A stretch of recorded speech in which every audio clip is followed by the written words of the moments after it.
জীবনটা যে আমরা কতদিন কাটাতে পারবো বা জীবনে কতটা সময় নিয়ে আমরা এসছি সেটা জানাটা খুব দুষ্কর ব্যাপার।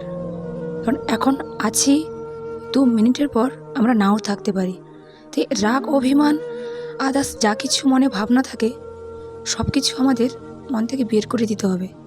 কারণ আমাদের অস্তিত্বটা ক্ষণিকের, পরে আমরা সেগুলোর জন্য অনুশোচনা করার টাইমও পাবো না। একটা ভালো মানুষ নিজের কর্মক্ষেত্রে বেরিয়েছিলেন। তিনি বেরোনোর সময় জানতেন না যে তিনি আর ফিরবেন না। তাই জীবনে কোনো কিছুরই নিশ্চয়তা নেই, কোনো কিছুরই। আমাদের জীবনের সঙ্গে অনেক কিছুই ঘটে, মৃত্যু অবধি। কিন্তু সবথেকে আশ্চর্যের ব্যাপার হলো এটাই, অনেক ক্ষেত্রে মৃত্যুকে আমরা মেনে নিতে পারি না। যেমন এই মানুষটার মৃত্যুকে আমরা এখনও মেনে নিতে পারছি না। ইনি আমাদের বাংলা সিনেমার জগতে এক উজ্জ্বল নক্ষত্র, রাহুল অরুণোদয় বন্দ্যোপাধ্যায়।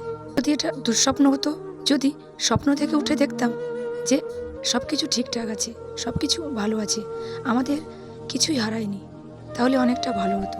মানুষটা এখনও আমাদের কাছে আছে। হ্যাঁ, শিল্পীদের কখনো মৃত্যু হয় না, তারা দর্শকের মন জুড়ে সব সময় থাকে। তুমিও থাকবে। আমার অনেক শ্রদ্ধা রইল তোমাকে।